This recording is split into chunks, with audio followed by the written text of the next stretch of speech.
Hello friends, എല്ലാവർക്കും നമ്മുടെ YouTube ചാനലിലേക്ക് വീണ്ടും സ്വാഗതം. ഇന്ന് ഞാൻ വളരെ ടേസ്റ്റി ആയിട്ടുള്ള കസാട്ട ഐസ്ക്രീമിൻ്റെ റെസിപ്പി ആയിട്ടാണ് വന്നിരിക്കുന്നത്. അപ്പോൾ അതിനു മുന്നേ ഞാനൊരു കാര്യം പറയട്ടെ. കേരളപ്പിറവിയുടെ അന്ന് എനിക്ക് 1K ആയിട്ടോ. അപ്പോൾ നമുക്ക് 1K ആയതിൻ്റെ സെലിബ്രേഷനൊന്നുമല്ല, എന്തായാലും നിങ്ങൾക്കൊരു മധുരം ആയിക്കോട്ടെ എന്ന് വിചാരിച്ചിട്ട് ആണ് ഞാനിന്ന് കസാട്ടയുടെ റെസിപ്പി ആയിട്ട് വന്നിരിക്കുന്നത്. അപ്പോൾ നമുക്ക് വീഡിയോ കാണാം. ഇതപ്പോൾ റെഡിയാക്കി എടുക്കാനായിട്ട് വളരെ എളുപ്പമാണ്, പക്ഷെ ഇത് സെറ്റ് ആവാനായിട്ട് ഒത്തിരി ടൈം നമുക്ക് ആവശ്യമുണ്ട്. അപ്പോൾ ഇതിനായിട്ട് ഞാൻ ഇവിടെ കിട്ടുന്ന ഒരു പ്രൈഡ് എന്ന വിപ്പിംഗ് ക്രീമാണ് ഞാൻ ഇതിനു വേണ്ടി യൂസ് ചെയ്തിരിക്കുന്നത്. നിങ്ങൾക്ക് നാട്ടിൽ ഫിയോണയുടെ റിച്ചിൻ്റെ ഒക്കെ വിപ്പിംഗ് ക്രീം അവൈലബിൾ ആണ്, അതൊക്കെ യൂസ് ചെയ്യാം കേട്ടോ. അപ്പോൾ ഇതിനായിട്ട് ഞാനൊരു 2 കപ്പ് വിപ്പിംഗ് ക്രീമാണ് ഇതിലേക്ക് എടുത്തിരിക്കുന്നത്. 250 ml മിശ്രം കപ്പിലാണ് എടുത്തിരിക്കുന്നത്. പിന്നെ ഒരു കാര്യം ശ്രദ്ധിക്കേണ്ടത്, ഫ്രീസറിൽ നിന്ന് എടുത്ത പാടെ നിങ്ങളിത് നേരിട്ട് യൂസ് ചെയ്യരുത്. ഒന്നില്ലെങ്കിൽ തലേ ദിവസം ഫ്രീസറിൽ നിന്ന് ഇറക്കി താഴെ വയ്ക്കുകയോ, അല്ലെങ്കിൽ നമ്മൾ ഒരു 6-7 മണിക്കൂർ മുന്നേ ഫ്രീസറിൽ നിന്ന് പുറത്ത് വയ്ക്കുകയോ ചെയ്യണം. അതിനുശേഷം മാത്രം ഇത് ബീറ്റ് ചെയ്യാനായിട്ട് യൂസ് ചെയ്യാം. അപ്പോൾ ഇതുപോലെ ആയിരിക്കും നമ്മുടെ വിപ്പിംഗ് ക്രീമിൻ്റെ കൺസിസ്റ്റൻസി. ഇനി നമുക്കിതൊന്ന് ബീറ്റ് ചെയ്തെടുക്കാം. ആദ്യം ലോ സ്പീഡിലും പിന്നെ ചെറുതായിട്ട് സ്പീഡ് കൂട്ടി ക്രീം നല്ല സ്റ്റിഫ് ആവുന്നത് വരെ നമുക്ക് ബീറ്റ് ചെയ്തെടുക്കാം.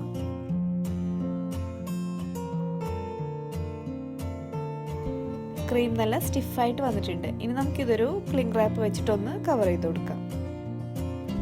ഇനി ഞാനിത് 1 മണിക്കൂർ ഫ്രിഡ്ജിൽ വെക്കുന്നുണ്ട്, ഫ്രീസറിലല്ല കേട്ടോ.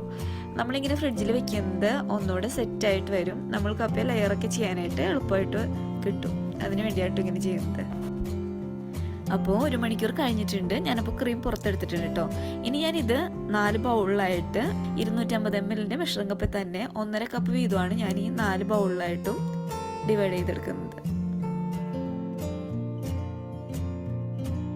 അപ്പോൾ ഞാൻ ഈ ഓരോ ബൗളിലും 1.5 കപ്പ് വീതമാണ് ക്രീം ഇട്ടിരിക്കുന്നത്. അപ്പോൾ കറക്റ്റ് കണക്ക് കിട്ടാൻ വേണ്ടിയാണ് ഞാൻ കപ്പിൽ തന്നെ എടുത്തത് കേട്ടോ. ഇനിയപ്പോൾ ഓരോ ബൗളിലേക്കും ഓരോ എസൻസ് ഇത് ഞാൻ ഒഴിച്ചു കൊടുക്കുന്നുണ്ട്. ഫസ്റ്റ് ഞാൻ പിസ്തയുടെ എസൻസ് ആണ് ആഡ് ചെയ്യുന്നത്. ഇതൊരു 3-4 ഡ്രോപ്സ് ഞാൻ ഒഴിച്ചു കൊടുക്കുന്നുണ്ട്. സെക്കൻഡ് ബൗളിൽ ഞാൻ റോസ് എസൻസ് ആണ് ആഡ് ചെയ്ത് കൊടുക്കുന്നത്. ഇതും ഒരു 3-4 ഡ്രോപ്സ് ആഡ് ചെയ്യുന്നുണ്ട്. ഇനി ഞാൻ ഇതിലേക്ക് ഒരു 1/2 ടീസ്പൂൺ വാനില എസൻസ് ആണ് ആഡ് ചെയ്ത് കൊടുക്കുന്നത്.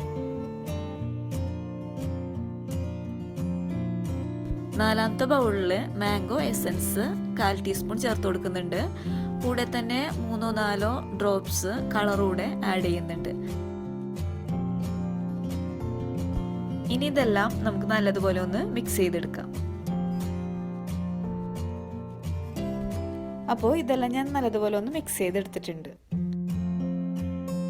ഞാനിപ്പോൾ ഇത് സെറ്റ് ചെയ്യാനായിട്ട് ലോഫ് പാനാണ് എടുത്തിരിക്കുന്നത്. ഇനി ഞാൻ ഇതിലേക്ക് ഒരു ക്ലിംഗ് റാപ്പ് വെച്ചിട്ട് നന്നായിട്ട് ലൈൻ ചെയ്ത് കൊടുക്കുന്നുണ്ട്.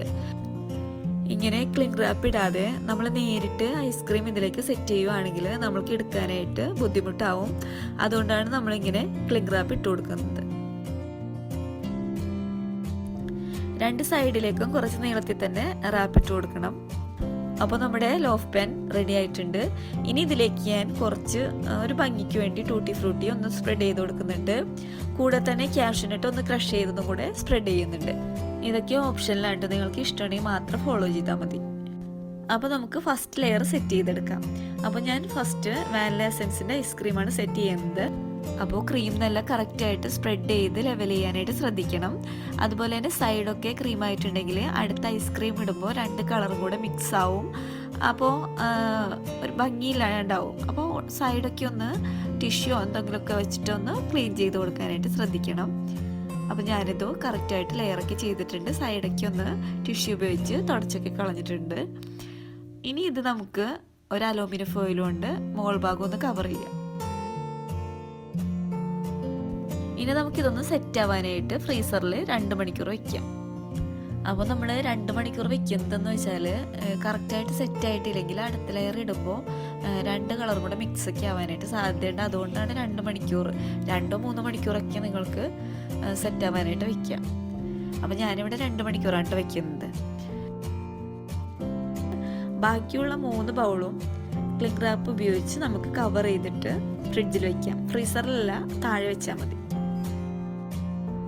അപ്പോൾ ഇത് 2 മണിക്കൂർ കഴിഞ്ഞിട്ടുണ്ട്. ഇനി നമുക്ക് അടുത്ത ലെയർ ഇതിൻ്റെ മുകളിലൊന്ന് സ്പ്രെഡ് ചെയ്ത് കൊടുക്കാം. സെക്കൻഡ് ലെയറായിട്ട് മാംഗോ ഐസ്ക്രീമാണ് സ്പ്രെഡ് ചെയ്ത് കൊടുക്കുന്നത്. അപ്പോൾ ഇതും നമുക്ക് കറക്റ്റായിട്ടൊന്ന് ലെവൽ ചെയ്ത് സെറ്റ് ചെയ്യാം. സൈഡിലൊക്കെ ക്രീം ഉണ്ടെങ്കിൽ തുടച്ചൊക്കെ ക്ലീൻ ചെയ്യാം.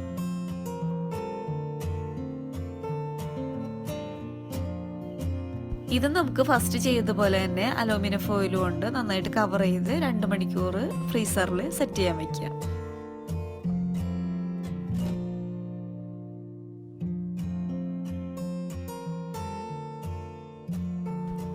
അപ്പോൾ ഇതും സെറ്റായിട്ട് വന്നിട്ടുണ്ട്. നമുക്ക് മുകളിൽ തൊട്ട് നോക്കുമ്പോൾ തന്നെ അറിയാൻ പറ്റും സെറ്റായിട്ടുണ്ട് ഇല്ലേന്ന്. ഇനി നമുക്ക് മൂന്നാമത്തെ ലെയർ കൂടെ ഇതിൻ്റെ മുകളിൽ സ്പ്രെഡ് ചെയ്ത് ലെവൽ ചെയ്തെടുക്കാം.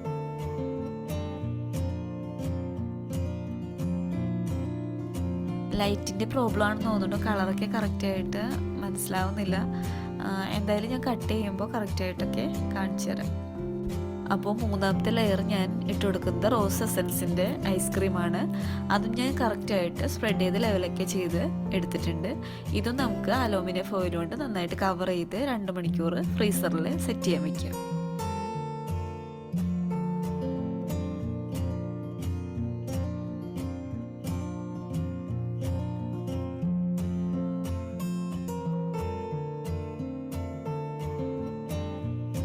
അപ്പോൾ 2 മണിക്കൂർ കഴിഞ്ഞിട്ടുണ്ട്. ഇനി ഞാൻ ഇതിൻ്റെ മുകളിലായിട്ട് പിസ്ത എസൻസിൻ്റെ ഐസ്ക്രീമാണ് സ്പ്രെഡ് ചെയ്ത് കൊടുക്കുന്നത്. ലൈറ്റിൻ്റെ പ്രോബ്ലം തന്നെയാണ്, കളർ കറക്റ്റായിട്ട് അറിയാൻ പറ്റുന്നില്ല. എന്തായാലും സോറി കേട്ടോ. അപ്പോൾ ഞാൻ ഈ ഐസ്ക്രീമും ഇതിൻ്റെ മുകളിലായിട്ട് സ്പ്രെഡ് ചെയ്ത് ലെവലൊക്കെ ചെയ്ത് എടുത്തിട്ടുണ്ട്.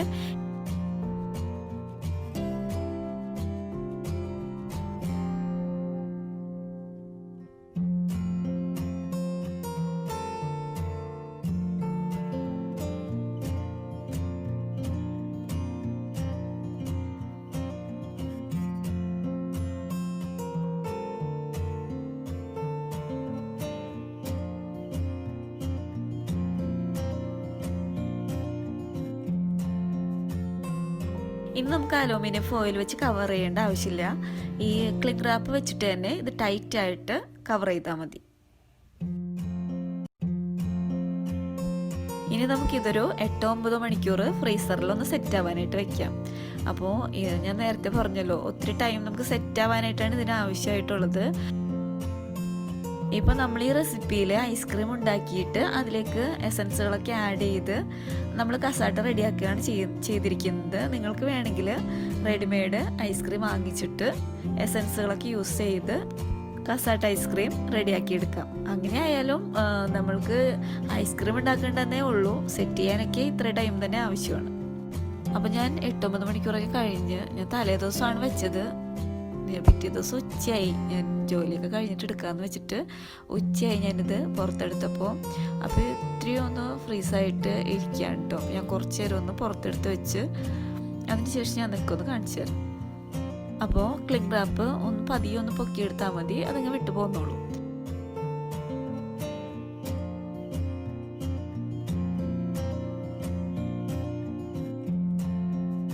അതിനുശേഷം നമുക്കിതൊന്ന് കട്ട് ചെയ്യാം. ഇതാ കട്ട് ചെയ്തപ്പോൾ ആ ലെയേഴ്സൊക്കെ നിങ്ങൾക്ക് കറക്റ്റായിട്ട് കാണാൻ പറ്റും. അപ്പോൾ നല്ല ടേസ്റ്റാണ് കേട്ടോ ഇത് കഴിക്കാനായിട്ട്. അപ്പോൾ നിങ്ങളെല്ലാവരും ഒന്ന് ട്രൈ ചെയ്ത് നോക്കണം. കുട്ടികൾക്കൊക്കെ ഒന്ന് ഉണ്ടാക്കി കൊടുക്കുക. കുട്ടികൾക്ക് നല്ല മുതിർന്നവർക്ക് ഒത്തിരി ഇഷ്ടപ്പെടുന്നൊരു റെസിപ്പി തന്നെയാണിത്. അപ്പോൾ ഈ വീഡിയോ ഇഷ്ടമായിട്ടുണ്ടെങ്കിൽ ലൈക്ക് ചെയ്യുക, ഷെയർ ചെയ്യുമ്പോൾ ഫ്രണ്ട്സിനും ഫാമിലി മെമ്പേഴ്സിനൊക്കെ ഒന്ന് ഷെയർ ചെയ്ത് സപ്പോർട്ട് ചെയ്യുക. കൂടെ തന്നെ സബ്സ്ക്രൈബും കൂടി ചെയ്യണേ. അപ്പോൾ ഇനി അടുത്ത വീഡിയോയിൽ കാണുന്നത് വരെ ഓക്കെ ബൈ, താങ്ക് യു.